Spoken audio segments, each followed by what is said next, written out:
is still game control to be had from high on that Fizz. Yeah, so that ban really means they're attacking him. Yep. Or they just wanted the throwaway ban because there's a lot of power picks up still. There's the Lucian, Braum, Lee Sin is going to be contested amongst these guys. They could actually combo Lucian and Braum together if Dignitas wanted to. Known as the most lethal way of activating Braum's stun because of the double shot Lucian gets from his passive. Concussive blow is activated almost immediately. But at the same time, that would leave up the sneaky Twitch or sneaky Corki. There's just so much on the board for Dignitas right now. The music building the intensity. Hey man, if they win this one, they are in sole possession of first place. Yeah. To end week 4 because they were tied with LMQ coming into the day. LMQ, of course, was defeated by Curse in a big upset. Go for Zion Spartan's priority on a carry top laner and getting the cutie pie, that Lucian play. Slow picks coming to this champion select. Last game of the day is definitely taking the longest so far. Meteos already has his big balls, does not play that Lee Sin in the top lane. And Cloud9 wondering now what to do out of champion select. It was said by Dig here, this is where they could get C9 to falter. Yeah, which is not historically the case by Cloud9. That's true. They're the speedy ones in Champ Select, but maybe they're calling themselves into question a little bit. They had a very confident Champion Select yesterday where they picked a lot of champions for the first time. Really slowing down today. Interesting. They're really not respecting Kiwi Kid's ability to play Braum. And they're not confident in Lemon Nation's either, because he picked it early. Or they just don't like it for the early laning. Even though Braum has been doing a lot of lane swaps, the early laning hasn't been that good because teams are shoving him in a bit and he's not able to land those Qs to get aggressive. It does seem like the players are not yet up to par on the comfortability of the Braum situation. Thresh for Lemon Nation, something consecutive for him, something in the wheelhouse picks. Shifter usually leaving himself towards the end here. Going to see what C9 rounds their team out with first. So we'll probably see the support coming in for Kiwi Kid onto this one. Last time they played, if you can remember, Kiwi Kid having that amazing Zyra ultimate to secure a 23-minute Baron for Dignitas. That's how much control they had over the game. And wow, it looks like he wants it again. Wow. Even with the Evelyn up, Crumbs decides to go for the Nocturne. Yep. He really had a good time on that Nocturne in their last game.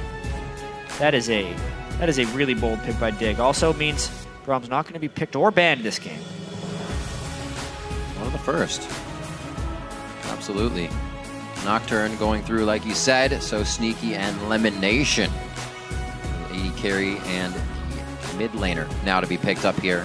What will High have a chance at? I feel like he's almost kind of stressed into a situation here of something to pick. 3 mid laners on one side as well as 2 on the other, and he goes back to the Nidalee.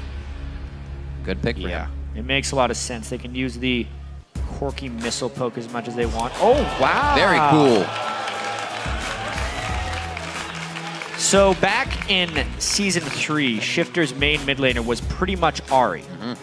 And he is one of the few to continue to play her. A lot of people have been picking the Twisted Fate into Nidalee, but as we saw in the last game, and not always a solid initiation, he'll be dive buddying with the Nocturne. Ahri Nocturne used to be a classic composition of you use these 2 ultimates and you kill whoever you want on the map, generally speaking. Charm, done. Yep. And that is probably what Dignitas is going to be looking for, finding small windows of pressure to break Cloud9's team up. Something Cloud9 has been struggling with a fair bit this split. The Ahri pick and the Nocturne, two very interesting choices there by Dignitas. Looming memories of the Nexus Ahri Lichbane from Shifter being able to take out the game. We've had some close, I wouldn't say close, but we've had base races this week, so we may just get another one. So the champs are locked in now, the teams are loading, and the only thing left to do is see who you are predicting to win. According to LOLesports.com, closest win of the day, 57% of you are saying Dig will come out on top during this fight. A lot of Cloud9 faith still with the fans. Keep those votes coming over on Twitter as well. Send your picks to @LOLesports. Use either the hashtag C9win or DIGwin. It's the team tags of the teams. Make sure you send it to @LOLesports, or it doesn't count. Nope, doesn't count. Important. And we want to read it. Of course. If you can use more than 150 characters, that's pretty amazing. 40 God, I don't even use Twitter. Coming into this game, we saw a good early level 6 from the bottom lane. First blood was taken about 8 minutes from Dignitas. As Hai said, they just kind of controlled me in mid lane. But as soon as each lane got their 6, they got it before C9, and that's really how Dig started to win the last time they played this game after watching it twice. Very good play. Dignitas set themselves up for an early lead, and they held it. We'll see if they can do it again here. Coming in our last game for the LCS in week 4. We'll see how the game plays out. Yeah, neither team starting with an early ward. Lemon Nation doing the sweeper start, though, something he's been doing a fair bit more, especially when he goes with the Thresh because he does the Health Crystal into early Sightstone. The level 1 counter-invade threat of Dignitas will be very high if they were to continue to group up, because KiwiKid could, of course, have that pass-through grasping roots. But they are doing the defensive line, which actually indicates we have a pretty good chance of getting standard lanes in this one. I love it. Standard lanes really showing how the teams are panning out. With all these changes, we've only really gotten to see how they play chaotically in 2v nuns and roaming around the map. It'll be really good to see how teams size up against each other. Believe it or not, the last time these two teams faced, Dignitas beat Cloud9 in 28 minutes and 11 seconds. That is their fastest loss ever playing in the NALCS. Yikes. Fastest win for them was 25 minutes, so definitely not something that they want to have happen again. And they have the team that can poke their way to victory here if need be on the objectives. Cloud9 setting up for what may be a late invade here with the safety of some hooks. Yeah, definitely moved all the way down here. Lemon Nation gets to sweep out the 1 ward, which creates a lot of uncertainty on the Dignitas side. Most likely going to prompt the double blue buff invade and also a lane swap. It's been real interesting as well, trying to diagnose the Cloud9 struggles. Because let's be honest, this is a 5-4 team that was a 24-4 team last split. I was checking for a person. Threw it a little early. Yeah, a lot of it just has to do with Cloud9 has always been a team that relies very heavily on just overall map pressure. If you think back to when they first started playing, they were incredibly strong in the lanes, which meant Meteos could freely farm the jungle and power up and then gank very efficiently because his lanes were always winning. It's so easy to gank winning lanes. You're always at an advantage, and counter ganks come almost second nature, or even turret dives. Right. You come up and Ball's already winning the lane. All right, buddy, I'll help you out and dive that lane. But in the game right now, as you can see, there's a lot of jungle sharing going around. So the jungle isn't as individualized as Meteos would necessarily want it to be. You know, we see Crumbs and Zion Spartan sharing. Meteos has to share with Balls at this point, and both of them end up being very far behind. You add that to the fact that when we saw Cloud9 at All-Stars, their main strategy was ganking top lane again and again. They can't do that right now. Right. We even heard Hai just recently speak about how they're kind of trying to correct the problems. And even if you know what the problem is, it doesn't mean you have the answer right away. He said, we're trying things, and sometimes they still don't work. And Hai in particular has a lot of problems of his own right now.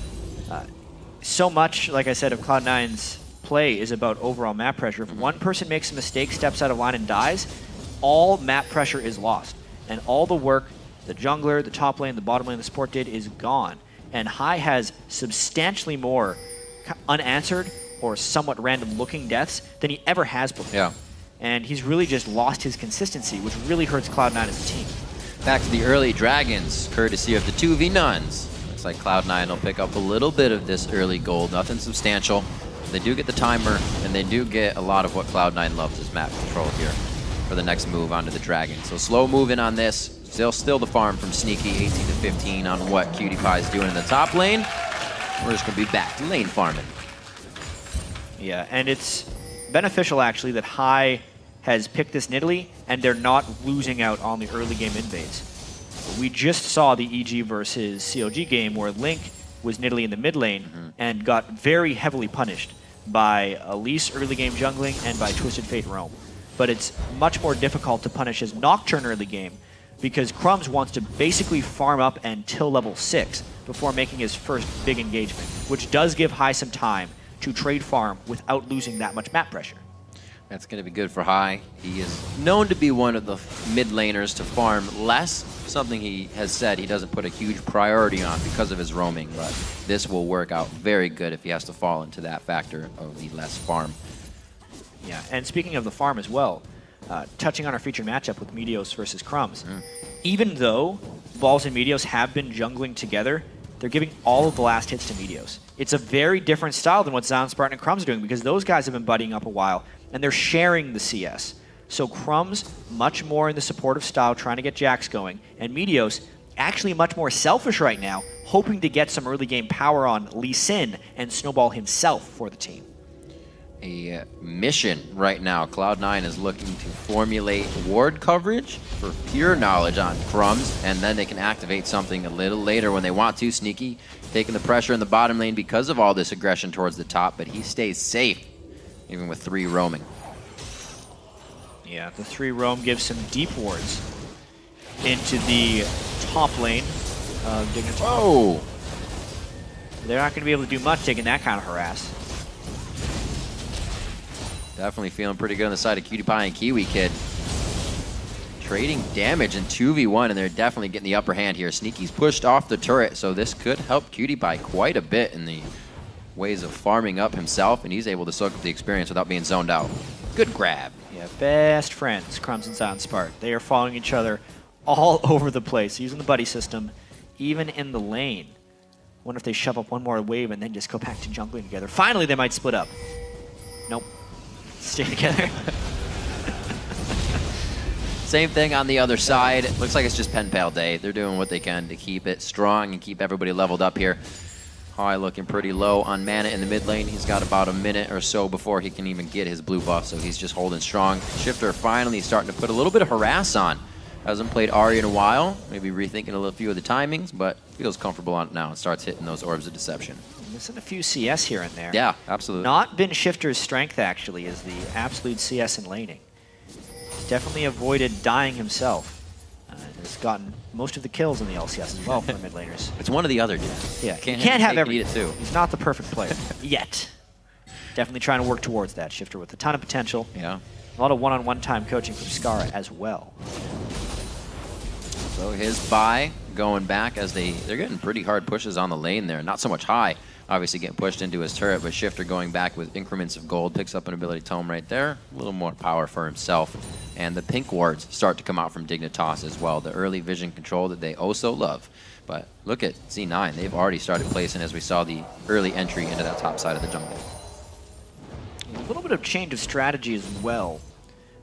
Shifters went for a sweeper before High.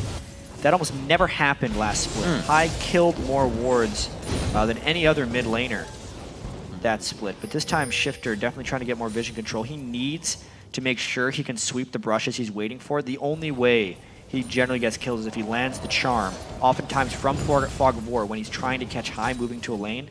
And that's the main way he controls people on Ahri. So the sweeper is of utmost importance. It's just interesting that he got it before High. High did just switch it up though.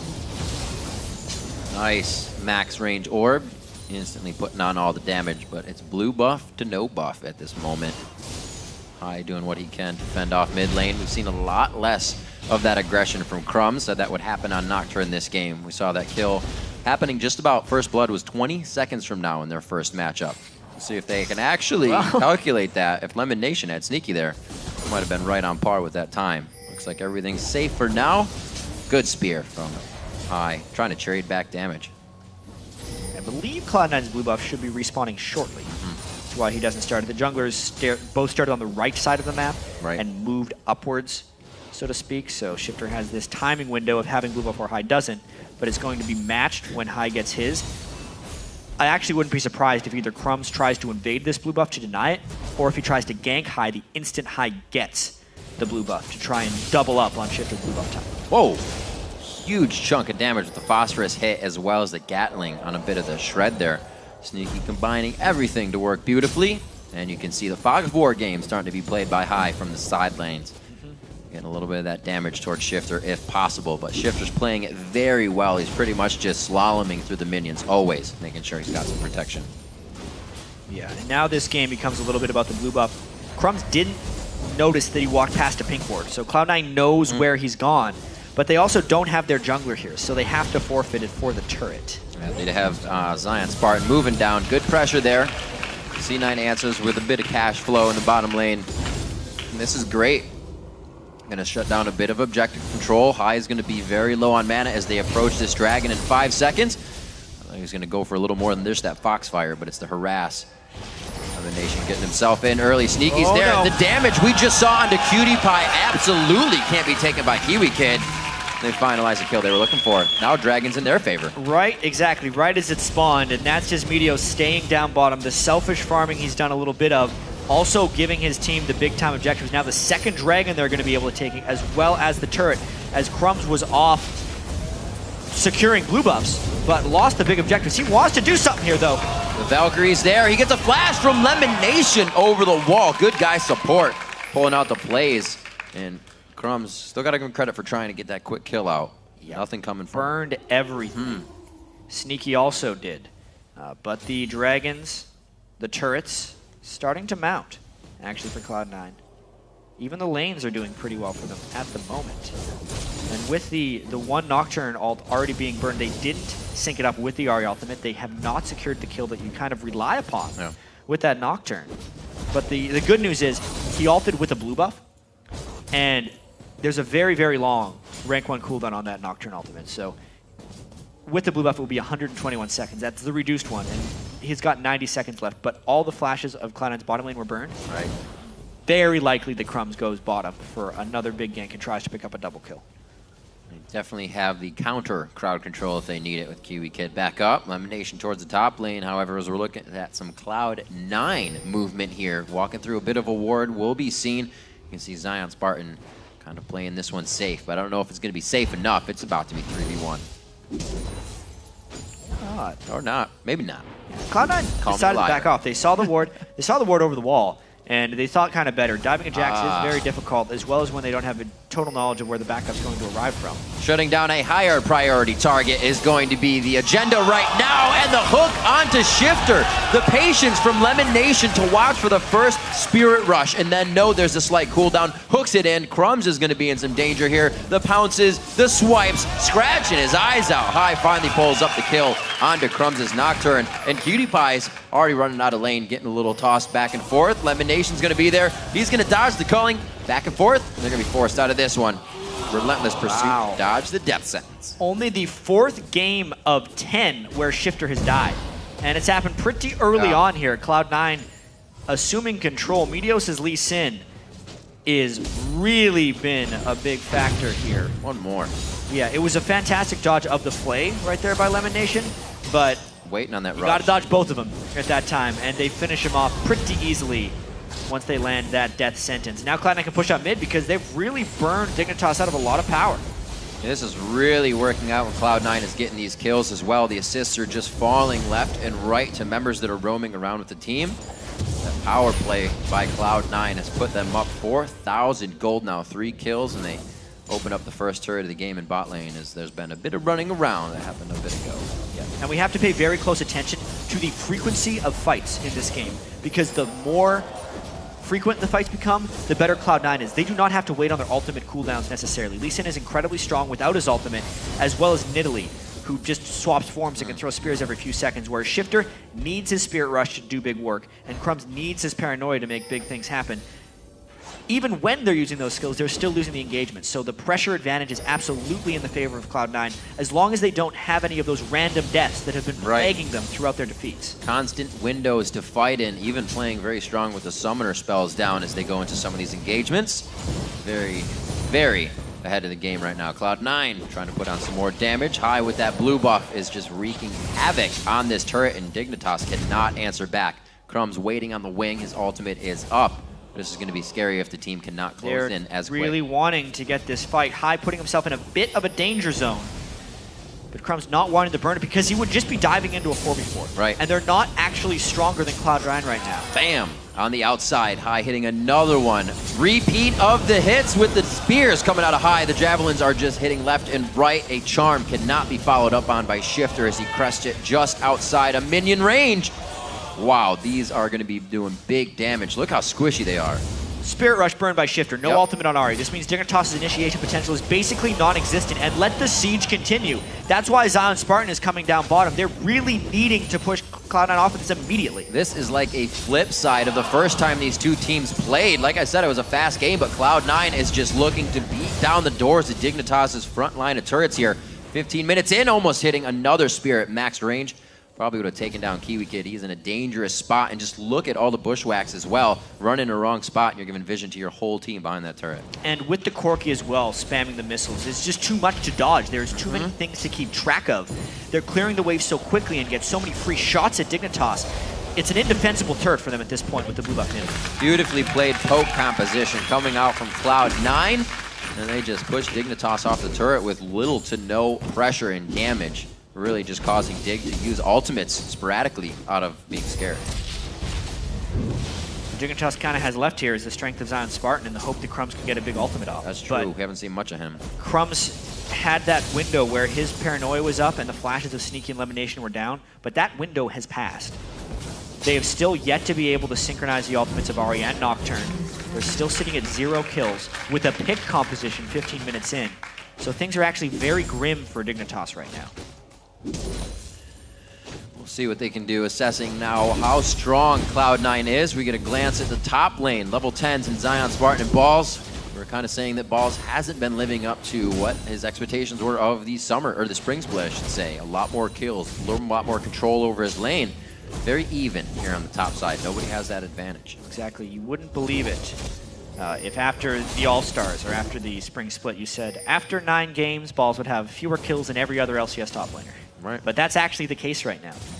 He is very much been denied farm, and because Cloud9 has been struggling as a team, they're not finding the team fight ability for him, and he's just kind of trapped. Would always be that last man to dive in with Dragon's Descent and clean up 2 or 3 kills. Make sure the 2 or 3 kills are secured as well. We're trying to formulate that right now. He's in the top lane still against Zion. Haven't seen too many teleport plays either. It's been the power of 4 from each team, and right now C9's is stronger. Dignitas doesn't seem to have an answer to this siege. They're trying to just have Zion Spartan farm up in the top lane and hope that the power of Jax versus Shyvana will be enough. But they either need to find a clean initiation onto Cloud9 or have Zion Spartan teleport in for a 5-4 because they're just getting destroyed in this siege game. Oh, PewDiePie. This is getting dangerous. Almost getting a few plays in. Wow, very nice spear. Predicted by High on that one. Looks like they're going to get all the pressure they need. They poked enough as well so that Dignitas couldn't counter-engage that. One of the biggest things you can't do as a poke team is corner yourself at an objective. This time, Cloud9 didn't go for the objective until they had landed poke, which made it safe.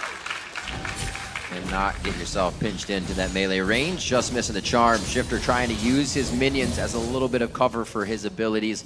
Almost catches High off guard there.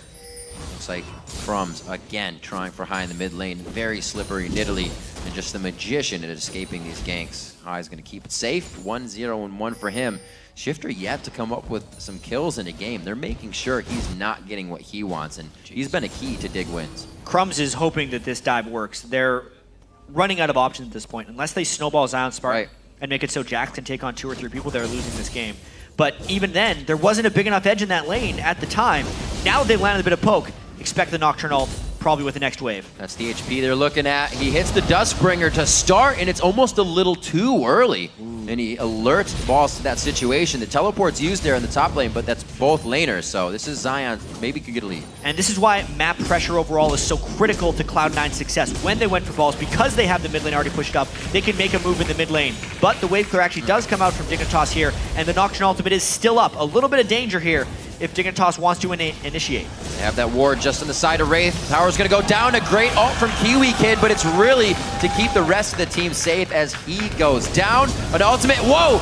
Pulls up to Meteos on the safeguard. They try to get the sneaky, but he flashes, actually heals himself and gets to a safe position with Valkyrie. Still looking at Shifter for some damage on this one, but it's a Kiwi and Crumbs down at the beginning of the fight. Dignitas is so hesitant to pull the trigger.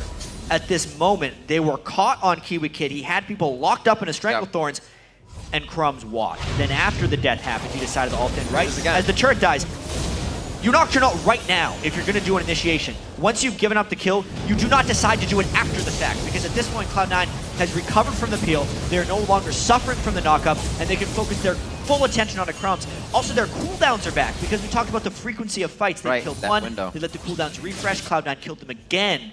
And Cloud9 is just in complete control. See if Dig can make any more moves. They're going to have to push themselves outside their comfort zone to do it. Cloud9 on top of this game and can pretty much do whatever they want. 69% to 31 coming in on this one as the Cloud9 fans begin to back. Dignitas is such a weird team. Not in the physical sense, but in the gameplay. Because they're so inconsistent. Why do you see this play out of Dignitas? One day, they play flawlessly. They destroy Cloud9, and they have this air of confidence, especially when you talk to them. And then they come into this game, and they haven't made a single solid play in 20 minutes. Not something you would expect from a team that, if they win this, they are in sole control of first place in the LCS. It is just very confusing. Definitely shaking their confidence. Things like this not helping as well. Whatever it would be, we thought the last grace for the team to come out on top is already being focused. Now Zion Spartan goes down, try to solo invade the jungle. Yeah, they're not playing as a team. Whatever happened between today and yesterday, because they were great, flashes in a straight line through the corridor to get hooked. And now they're basically relying on Crump's flash smiting this solo. He's going to try for it, I think. Warding is deadly. I think we can take that from that last play now as Baron going down very, very low. 2,900 health. Baron healed up a little bit there to 3,000, but they're still trying to get a bit of damage. A good calling from Cutie Pie. This is Dig now trying to throw back their DPS before the fight starts. And it looks like it actually worked this time. Gaining a little ground there. They still have a long way to go before they can start initiating more. Cooler minds prevail in the Baron right there. Yeah. Dignitas had landed the good amount of poke. Cloud9 realized they only had one person dead. High actually gets caught out though! That is exactly what they needed. Cloud9 feeling a little too sure of their positioning after disregarding the Baron attempt, and Dignitas takes hold of that instance. Finally, Dignitas pulls off a good play, and that was all because Cloud9 overreached a little bit with that Baron attempt, and instead of immediately backing after the Baron, they continued to think they had control of the map. When they spent so much time as 5 people around the Baron pit, they lost that control, and that's why High got picked off by Dignitas. So we did lose mid, but you get top. We have to consider that not actually a lot of summoners were blown as Lemonation and High went down. So with those champions there, good on Zion Spartan to grab another turret. They're still 5,000 gold behind, but seeing that damage out of Cutie Pie and seeing the movement there by Dig, they may be giving Cloud9 a second thought. Yep. So signs of life, absolutely. You can see Zion Spartan with his Blade of the Ruin King as well. They need him to become that split push force. He still has his teleport. Surprisingly, Cloud9 right back at the Baron. They are very focused on controlling this area. They know Dignitas just went back as well, and they're hoping Dignitas is afraid to check because Cloud9 has been so focused on getting picks previously that maybe they can scare them back. That one hook by Lemon is going to delay things, but when they realize he has no backup, and when they take that spear, they know. Crumbs is on it. They put way too many wards down to even be swept out. They're really relying on Meteos to be able to smite this down. 2,500 on Baron, and it looks like they once again back off. Cloud9 having the less health once again. Hey, very strange. Dignitas knows all about what happens when teams overreach for Baron. Dignitas has lost more games than any other team, probably in the world, while trying to do Baron. So Cloud9 kind of risking the same threat right here, but disengaging whenever they try to do so. So Dignitas very experienced in knowing how to stop that, actually. Oh, no! Woo. Like an upshot to the leg. He is so weak. Gets out with 1 HP. Level 8 Kiwi Kid, only health item is a Sight Stone. And High has a death gap, oh dear. I think everybody winced on that. You know it hurts when you're wincing at home. You're not even playing the game. 24 minutes on the clock. Cloud9 finally walking onto the front steps. Feeling pretty controlled here as they have Dignitas members almost surrounding them. It looks like they'll be able to get out of this one safely. Shifter is going to be backing. Haven't looked at items that much. The threshold of High on the Rabadons and the Athenes a lot bigger than Shifter as he tries to build the Rabadon. Still a little bit behind. If he gets the Void Staff on Nidalee as well, yeah, he's almost there. Huge break point. High has had a fantastic Nidalee game. 2 great Nidalee games actually when he's played it. The fact that Meteos is almost at randoms as well will make initiating much easier. He'd be able to tank up the culling shots just by himself. And also the Trinity Force being completed is a big power spike for Sneaky against Diamond Cutie Pie. Bloodthirster plus Trinity Force, in my opinion, is the strongest moment in the game for Corki. Because he has so much trouble splitting his magic damage and physical damage. Building penetration is very difficult for him. But just having the straight up damage item before people have been able to itemize for either armor or MR, Corki's incredibly strong right now. Oh, they're pushing back up mid. You can see Sneaky always with his Zerker boots on that Corki. Some go for Sork. He loves to go for the auto attacks along with the rest of the team. Well, Meteos traveling a little bit farther than he wanted there, but if your eyes and you did not blink stayed on Meteos, he's back to safety somehow. He's safeguarding onto a lantern. Yep. The fastest way to jump across the map. Split push happening once again. Teleport on both top laners and a siege happening from Cloud9. This is kind of back to what got Cloud9 here. Their sieges were so successful when they were able to land enough spears, and Balls could hold off Zion Spartan. He will not be able to do that forever. So these sieges actually do have to work for Cloud9 in order for them to close out this game. Cloud9 definitely buying a lot of time with Zion Spartan not being big out of the laning phase. That scaling is going to come quite fast if they start knocking down more turrets and get an influx of gold, but Cloud9 is also playing safe enough to not give Dignitas too many kills back into this game. Those two we were talking about were just as we almost prodded Dignitas to try more. They found that after a Cloud9 disengage, but now back to the stalemate. Back to, is Cloud9 going to make another mistake? And if they don't, where does Dig stand? And you know what, we've seen a lot of stalemates like that, like this week, yeah, in particular, especially with Jax in the game. All these teams have this mindset that if they stall out enough and they can get Jax to late game, that everything is just going to kind of fix itself. But this week we haven't been seeing the Jax winning whatsoever. Just because you have a farm Jax doesn't mean you can win late game team fights if the rest of your team is behind. So what's incredibly important for Dignitas to focus on right now is while they do have to keep Zion farming, they have to make sure that the rest of their team doesn't fall behind as a result of that. Because the collective strength of the team will still be in favor of Cloud9 if the gold lead just continues to increase for them. When we look at our featured matchup, Meteos has definitely played a stronger game than Crumbs this time around. The flip side from our last game where Crumbs controlled the game, it's really been Meteos back and forth, 2-0-4. He's participated in every kill on the map. Yeah, and the Lee Sin has been massive for him. So many, actually, of these jungle games this week in the LCS have been trending in the side of the jungler who builds a Sightstone. The team control that seems to happen off the back of that. Obviously, Lee Sin can take better use of it than most other junglers. Absolutely. But it's really just helping the teams find the poke opportunities and control the objectives. Cloud9 has seemed to iron out whatever their problems were from last week's games, from a bit of yesterday. Ooh, Crumbs, good spell shield there. That was actually the Dragon's Rage. That was the kick for Meteos on his ultimate, and that was canceled out. He wouldn't have even kicked him backwards at the time of his forward jump. So let's apply damage and get pressure for the Baron. They got the pink ward down on it. Let the Samba begin. Seen this story before. Cloud9. Choose your own adventure book, remember? Yeah. At least Ty has a Void Staff now. So if they land the spear while doing this game, especially if they can land it on a Kiwi kid, who has about one spear as far as his life bar is concerned. Duly noted. We got to see that just a little bit ago. So surpassing now at 28-11. This is when the previous matchup between these teams ended. Dignitas was taking down the Nexus. Right now, not the case this game. They are on the back foot trying to hold off Cloud9, but Cloud9 has also not really been able to find anything past that inhibitor turret. They're not getting the pokes on. They're not getting the pressure they want on the turret.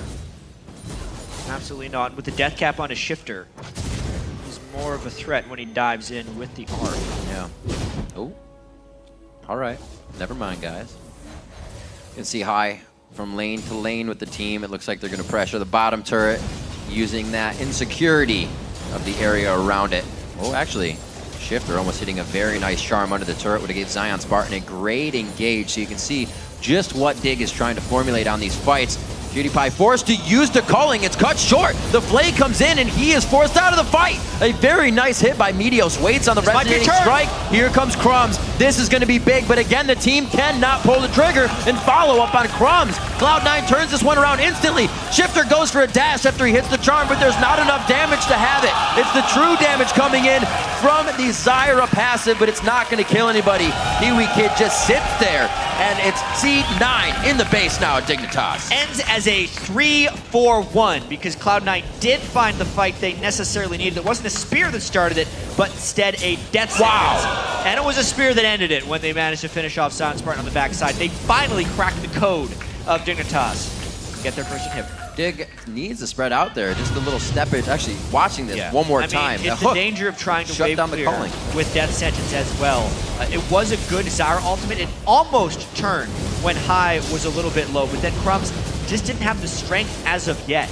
And all the damage turned on him immediately because there isn't enough tankiness because of the gold lead that Cloud9 has been able to put up right now. And then the chase of Cloud9 is just there because of Nidalee Spears. Cloud9 now cleaning up the rest of the map.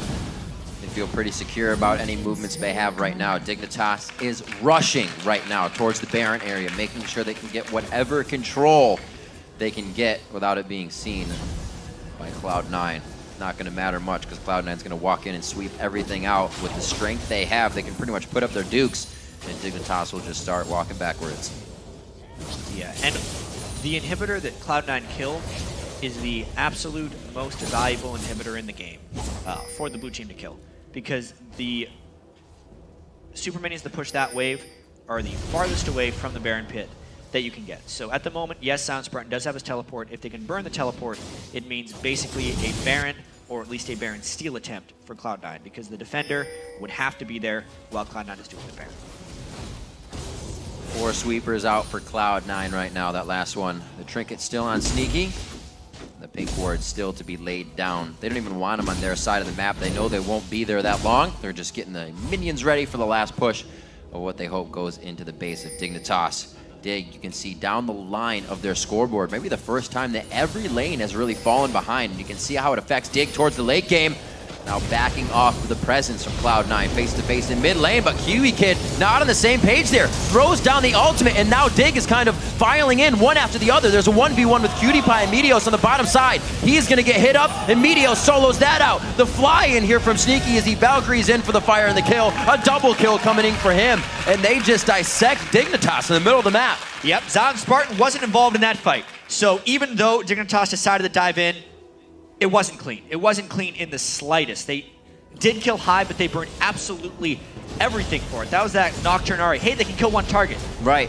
What about the other 4? Where's because the follow-up? Cloud9 destroyed them in the rest of that team fight. Big gold lead and a very messy initiation by Dig. Looks like inhibitor number 2. Big game coming in here for Cloud9. Definitely turning the table on things, and definitely turning the table on the vote the fans made. Cloud9 coming up big on that vote as well, with Dignitas winning the vote in the beginning of the game.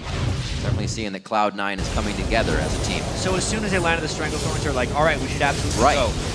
Both top laners had teleport up. Shyvana teleports in. Jax does not. That could have been critical in the middle of this fight, but when you also realize Meteos basically soloed I'm a Cutie Pie, it may have been a wasted teleport nonetheless. And because the kill wasn't instant upon the initiation, really the fact that Dignitas all in was not good. 14,000 gold lead on the board, 7-3 in turrets. 4 more stay on the map right now for Dig. And it's going to be the ones that Cloud9 wants to take down. If they go all the way around the horn, it will be from the top side in, because they have that map opened up so well. Dignitas has been scrambling really the whole time. I don't think we've seen him in this form. No. And this also does have a lot to do with how well Cloud9 is playing. Absolutely. Every single time Cloud9 loses, whenever you ask another team, what about Cloud9? Maybe they're struggling. Every team says, calm down, guys, they're still Cloud9. And they're showing why. Right.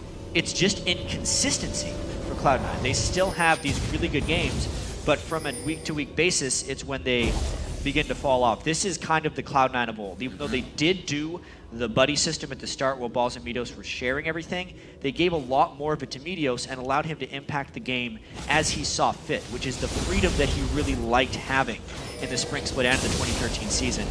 Outside of that, they've just been opportunistic and generally not making individual mistakes so that when they collapse as a team, they can stay together and not lose map pressure.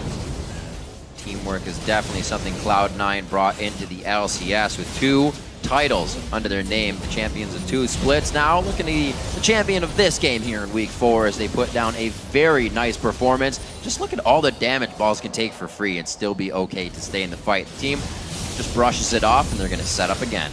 Yep, good old Nidalee heals as well. Plus the Baron regen gives them all the staying power they need. They clean up that middle inhibitor And textbook move right here. They're going to be going for inhibitor number 3. Expect Crumbs to try and be the wave savior on the other side and ult in when the fight happens, but he's so weak, they're going to focus him immediately. And with that poke, not much Dig can do.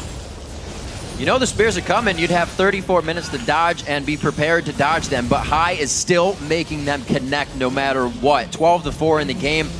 It's kind of amazing to think that Dig has only been able to get 4 kills out of Cloud9 here in this 34-minute matchup. And the Nexus turret's now in the eyes of Cloud9 at 35 minutes. It's looking grim for Dig. May try one go for broke attempt. The counter-strike is thwarted out. Doesn't even jump in from Well, Simon they're Spartan. so low at this point, they're basically just feeding kills if they decide to go in. Cloud9 in complete control, pushing the Nexus. Absolutely staring Dignitas straight in the eyes as they take down their Nexus turrets. They're gonna start to make the scramble for it. They are able to take down High. He's not the biggest one to take down the Nexus, but he is gonna be the one that would be delivering the heals. A good kill going down into Shifter, and I'm a cutie pie. Ball's now going out of the Nexus. He's not gonna have enough to take it down. They may have extended the game just a little bit on this one. They're actually huge. I go to correct myself. Meteos and Ball somehow not dying just yet, but I don't think they'll have enough to end the game here. Dignitas does actually hold them off with that fight. There was a little bit of split focus by Cloud9, some on the turrets, some on the team fight. And now it's actually Crumbs and Kiwi Kid versus the world as they try to stop these super minions from killing the Nexus. Oh my gosh! Oh my gosh, no! Wait a minute. They got spawns coming out. They just had 5 seconds ago a minion wave spawn. They should be all right. That was super close. I'm sure they were. Zion is a little He low. could die if he gets hit by super minions. This is a They have more than one fight to go at. Oh, no! Balls goes in. 36 minutes into the game. You got to be kidding me. Balls